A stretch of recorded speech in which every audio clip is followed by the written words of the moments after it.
vous allez pouvoir y aller. Donc, veuillez s'il vous plaît dire votre numéro d'équipe. NT1, Réunion 05. Parfait. Vous avez 15 minutes pour la présentation. Je vous montrerai le temps de temps au 7, 4, 2 et 30 secondes. Je ferai le décompte des 10 dernières secondes avec mes doigts et j'afficherai mon papier indiquant la fin de votre présentation. Une période de questions d'une durée de 5 minutes chronométrée suivra. Après les 5 minutes, j'annoncerai la fin de celle-ci. Si vous êtes en train de répondre à une question, veuillez brièvement conclure. Vous ne devez en aucun temps dévoiler la provenance de votre cégep sous peine de disqualification immédiate. Veuillez s'il vous plaît rester dans la zone de captation vidéo. J'inviterai maintenant les juges à se présenter et vous pourrez par la suite débuter votre présentation. Bonjour, moi c'est Louis, je suis rédacteur pour le cas qualité étudiant. Je suis aussi stratège junior en amélioration continue chez Groupe Parfait. Bonjour, Maxime Fier, CPA, analyste en fiscalité chez Ultimecam dans la filière batterie. Nicolas, consultant en développement avec qualité étudiant. Hugues Adrien, je suis aussi consultant en développement entrepreneurial avec qualité étudiant. Bonjour, Jean-François Ladame, je suis professeur aussi à l'École de gestion, professeur d'entrepreneuriat, je suis directeur du département. Quand vous êtes prêts, vous pouvez y aller. Donc, nous sommes la Fibre Performance Plus, composée de Laurent Dubuis, Olivier Saint-Louis et moi-même, Luc Voyal. Le plan de la présentation va être simple. Vous nous avez demandé de présenter la culture de votre entreprise. On va faire un rappel sur ce que vous avez demandé, grosso modo. On va faire une analyse interne et une analyse externe de l'entreprise qualité étudiante. Nous allons présenter 3 solutions que nous avons bien développées. Nous allons également présenter un budget pour mettre ces solutions-là en place et un résumé bref pour vous présenter les solutions complètes. Donc, qualité étudiant, votre mission, en fait, c'est vraiment de faire une expérience entrepreneuriale complète et accompagnée pour les étudiants. Vos valeurs sont vraiment dirigées sur le profil rouge, donc un peu les mêmes couleurs que l'entreprise. C'est l'ambition, le développement et la performance. Vraiment axé sur le rendement, en fait, de l'entreprise. Mais vous avez une petite touche de jaune, c'est-à-dire le plaisir.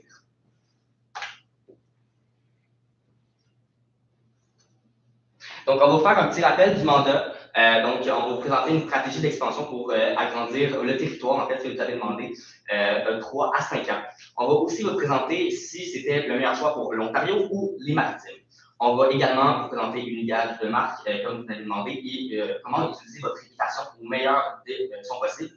On va aussi terminer par un budget pour vraiment bien céduler le tout et un échéancier pour vous planifier, en fait, dans la mise en place du plan qu'on vous présente aujourd'hui.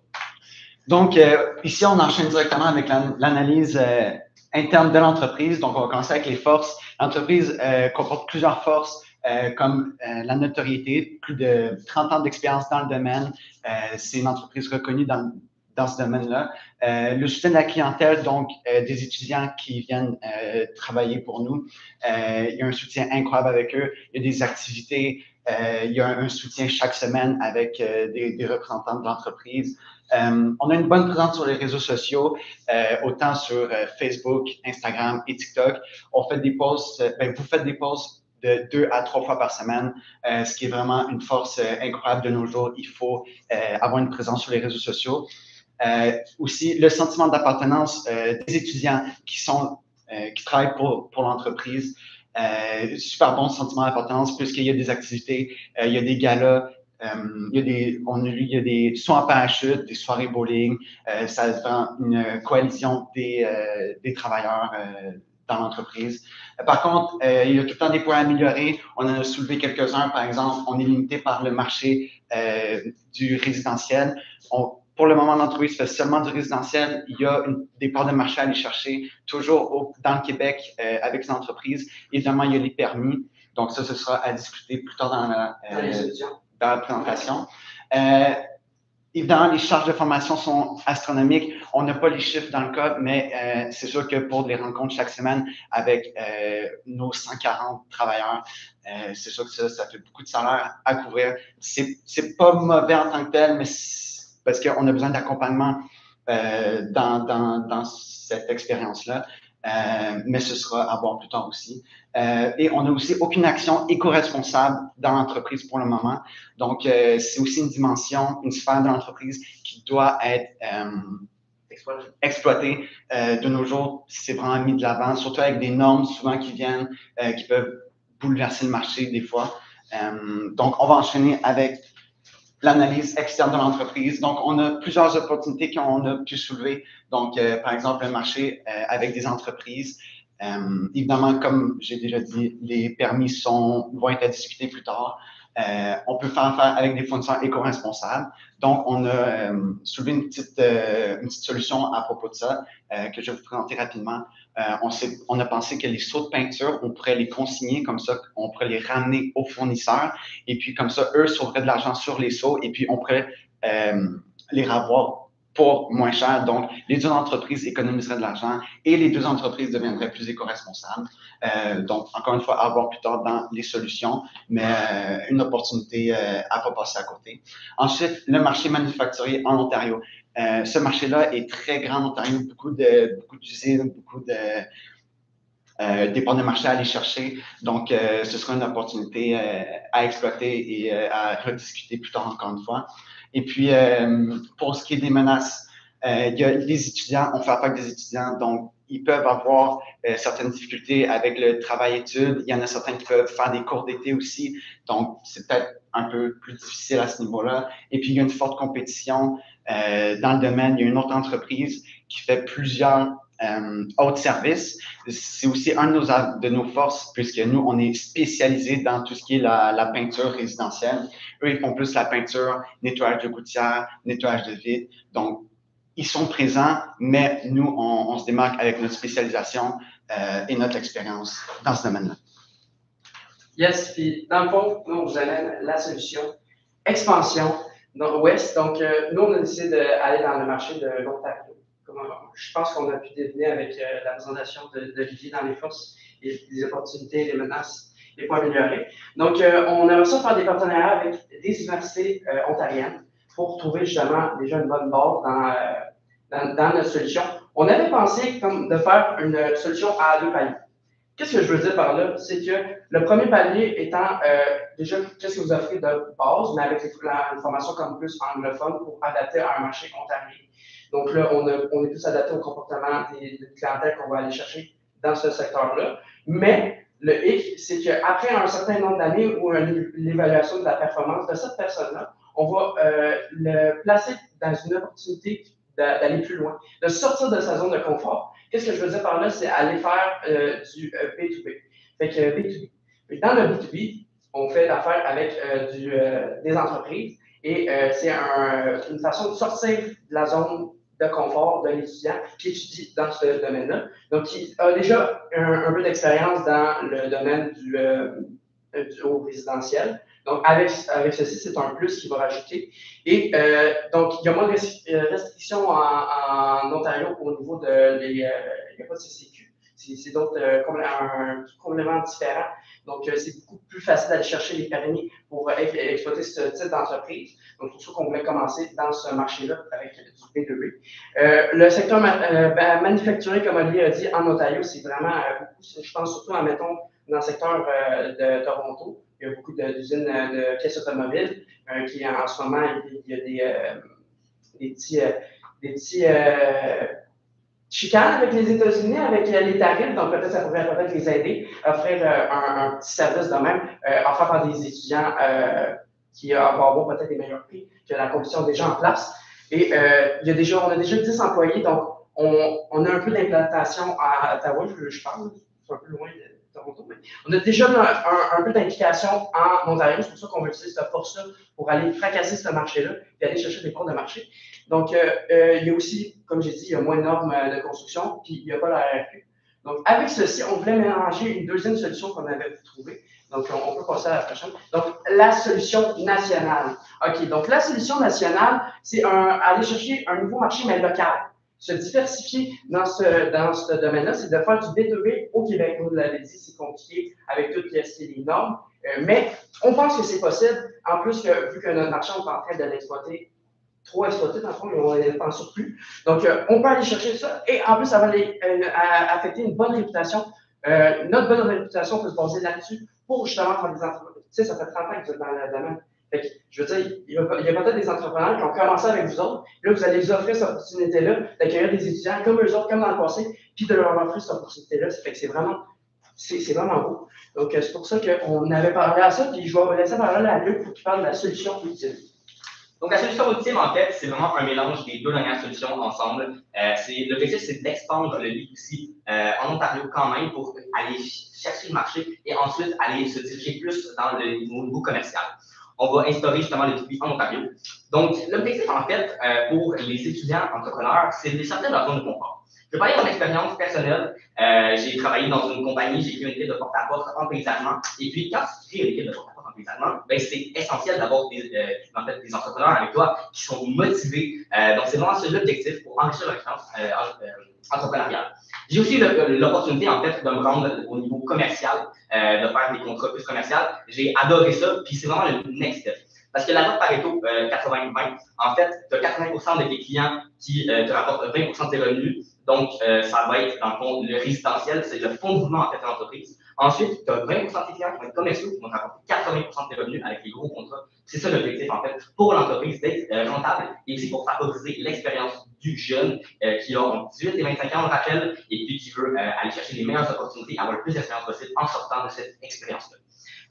C'est certain, par contre, qu'on veut par la suite instaurer le B2B au Québec pour aller chercher une part de marché non exploitée. Parce que vous nous avez demandé de nous expandre, mais au fond, il ne faut pas aller s'expandre dans des provinces très lointaines, alors qu'on est déjà ici avec notre réputation, en fait. Et puis, c'est pas essentiel d'aller chercher ailleurs, parce qu'on a comme 4 sphères. On a la sphère B2C et B2B dans les 2 provinces, donc ça fait 4 au total.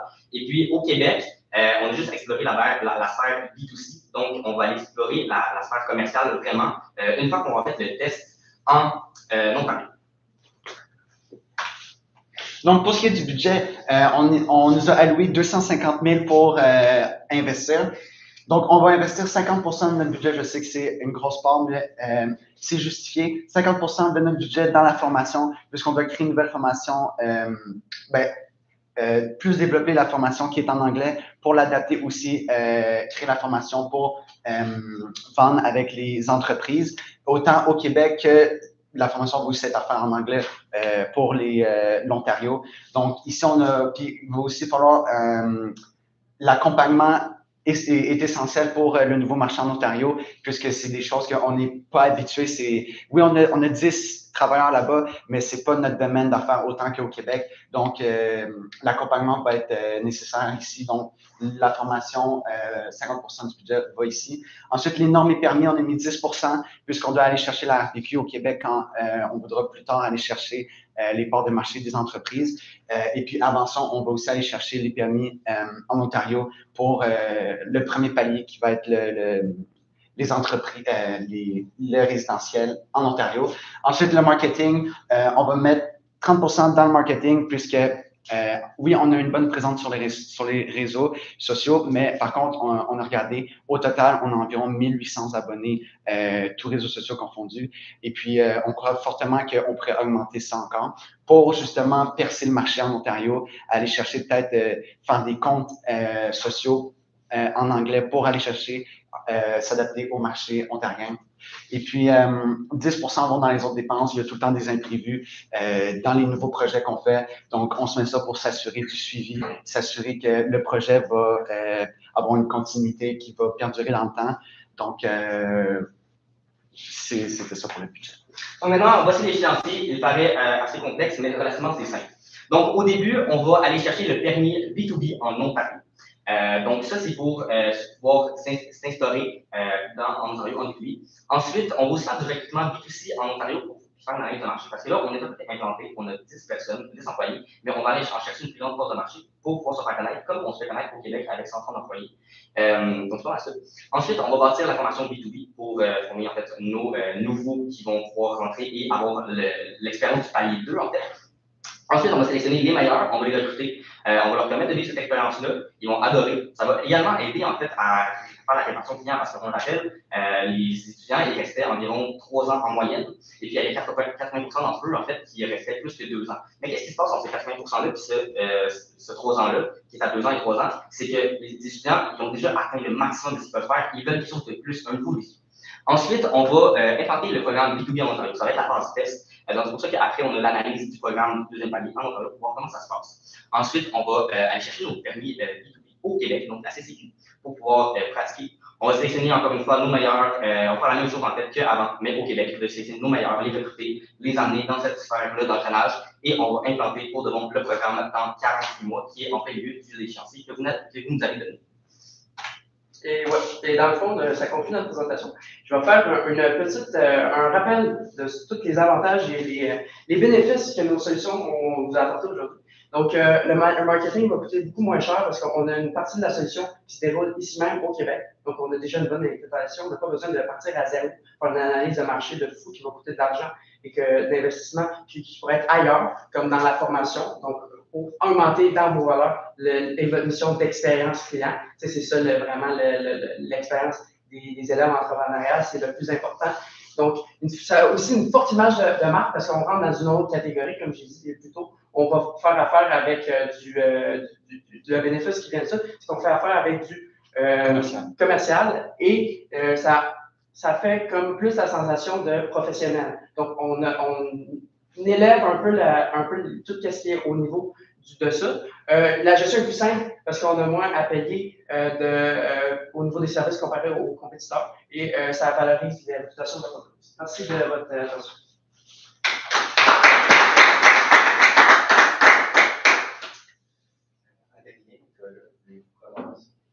Non, je peux vous laisser aller. Je lance la balle à quelqu'un. OK. Je peux y aller. Je veux juste clarifier un point qui est juste pour regarder votre approche B2B en Ontario. Juste être certain, est-ce que vous croyez que la réception va être similaire, à tout moins, à ce que vous offrez déjà, ce que l'entreprise offre déjà au Québec? Juste savoir, est-ce qu'il va y avoir des différences dans l'approche qui va être faite à ces entreprises-là ou aux clients, peu importe. Est-ce que ça a été considéré à tout moins? Comment ça sera fait? Est-ce que quelqu'un qui veut y aller? Parce que ça, ben, dans le fond, très bonne question. C'est super intéressant. On avait pensé à ça, vraiment, que ça allait être différent, le comportement des consommateurs et de la clientèle à mise en place. Donc, si on veut faire du B2B, c'est sûr qu'il y a des adaptations à faire au niveau du comportement, surtout au niveau, nous, on avait surtout pensé anglophone, mais on est quand même proche de l'Ontario. On partage quand même des valeurs similaires. Surtout sur le plan politique, on a les mêmes visions, si on compare maintenant à l'Alberta, qui sont plus de droite que. Ça, c'est plus politique. J'en vais dans un autre sujet, désolé. Mais oui, c'est pour ça qu'on s'était dit que l'adaptation va être moins bien. Aussi, il y a beaucoup d'entreprises québécoises qui font affaire déjà avec l'Ontario. Et ça se passe super bien. Ils ont très peu d'adaptation à faire, à part justement la langue, donc la langue anglaise principalement. Et c'était pas mal ça. Au niveau de la clientèle, un peu le même principe. C'est sûr qu'avec le marketing, ça va aider à aller chercher en faisant une analyse de marché, comme on avait dit dans l'échéancier. Ça va nous aider à trouver c'est quoi qui pogne le plus avec ce genre de clientèle-là. Mais sinon, on pourrait peut-être en parler dans une prochaine rencontre avec une analyse de marché sur tous ces éléments-là. Question pour vous. Partenariat université et où à conseiller? Vous m'en parlez un petit peu plus rapidement. Donc, en fait, le partenariat avec les universités, c'est simplement d'aller chercher nos étudiants. Il y a plusieurs firmes en fait, qui font déjà ça, c'est qu'ils vont faire le recrutement directement dans les universités et les cégeps. Mais là, certains qu'en Ontario ont utilisé des universités parce que vous avez compris qu'il n'y a pas de cégep. Puis au niveau des taux de consigne, la consigne, des taux de paiement de la consigne. En fait, c'est un modèle qui est peu connu en fait, d'instaurer ça dans les entreprises, mais c'est vraiment rentable parce que, au fond, souvent le coût en fait de ton pot, il représente quand même une majeure partie de ton produit, mais si on arrive à le récupérer, le renvoyer à l'usine, puis lui, en fait, il les réutilise là, puis il va les réutiliser, et dans le fond, ça va y enlever des coûts à lui. En fait, ça va le rendre plus éco-responsable. Et c'est possible? Oui, c'est possible. Et nous, en fait, c'est sûr qu'il y a du développement à faire. Il y a du développement à faire, c'est sûr, ça n'existe pas depuis, c'est comme pas présent encore, mais du coup, c'est un peu comme, mettons, les canettes, en fait. C'est un peu le même principe, parce il va nous charger un prix, mais quand on les retourne, c'est rentable pour nous. Fait que nous, en fait, comme votre objectif, c'était d'être rentable et faire le plus de bénéfices, ben, ça va être une des stratégies à adopter pour pouvoir réduire nos coûts. Parce qu'il ne peut pas, on est spécialisé en peinture, contrairement aux concurrents qui est dans tous les domaines. Nous, c'est vraiment que peinture, donc on a beaucoup de coûts là, avec la peinture. C'est aussi pour faire attention, excuse-moi, je vais juste rajouter. Faire attention aux fournisseurs qu'on fait avec. Parce qu'on l'a vu dans les fonds de supporter, on va avoir une force de négociation avec nos fournisseurs. Donc, ça, c'est un plus que ça ajoute à notre entreprise parce qu'on peut aller voir plusieurs meilleurs prix peut-être, pour aller chercher avec nos fournisseurs. Donc, c'est une autre vision qu'on peut approcher pour ça. En plus d'atteindre le côté social de l'entreprise, d'avoir une meilleure réputation dans ce domaine-là. Surtout que c'est important aujourd'hui, on est en 2025 pour faire attention à notre environnement. Donc, ouais. Je peux y aller ici. Ouais, okay. Pour le développement du B2B en Ontario, est-ce que vous avez pensé à des cibles à atteindre? Parce que je comprends que pour lancer de tels programmes, ça prend beaucoup de main-d'œuvre. C'est comment vous allez gérer cette accumulation, ce recrutement-là de main-d'œuvre pour arriver à faire le projet? Parce que sinon, ça ne marche peut-être pas, sinon, vous n'avez pas la ressource humaine. Tu veux y aller? OK, c'est bon. Ben, dans le fond, très bonne question, encore une fois. Merci beaucoup de votre intervention. C'est plus au niveau de quand tu vas chercher. Oui, je comprends le principe de main-d'œuvre, mais nous, on fait le profit sur la cote, la commission sur le chiffre d'affaires. Donc, lancer puis appuyer et donner l'information, c'est plus ça notre domaine. Donc, aller chercher est-ce que vous parlez plus d'aller chercher comme les employés ou aller chercher comme les jeunes entrepreneurs ou aller chercher comme la clientèle comme les usines, les infrastructures commerciales? Je parle davantage des gens qui vont faire les travaux. OK, c'est ça. OK, donc les élèves, entrepreneurs. OK. Donc, avec nos partenariats avec les universités, on va travailler très fort avec eux pour justement aller les chercher dans ce domaine-là. C'est sûr que ça va avoir un certain coût, mais en amenant cette pensée-là, je pense que surtout avec notre expérience dans le passé, je pense que c'est quand même faisable. On est quand même une bonne entreprise, on a une bonne réputation, puis ça fait 30 ans qu'on est dans le domaine.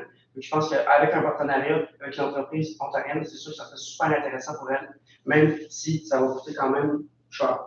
Là, je rajoute quelque chose, c'est quand même relativement très similaire au principe de Logement Auto, parce qu'il y a des franchises. Nous, on représente Logement Auto et nos entrepreneurs représentent les franchisés. Les franchisés, après ça, ils peuvent faire un peu, pas ce qu'ils veulent, mais dans le sens qu'ils peuvent aller chercher de la main-d'œuvre par eux-mêmes, puis en fait, juste aller chercher de la main-d'œuvre, pas juste faire eux-mêmes les travaux. Puis oui, c'est certain qu'un contrat commercial qui représente, c'est astronomique, ça demande beaucoup de main-d'œuvre, mais c'est là, en fait, qu'on va présenter un nouveau contenu, une nouvelle formation à l'étudiant pour pouvoir lui permettre de vraiment s'améliorer et pour lui permettre de vivre une meilleure expérience.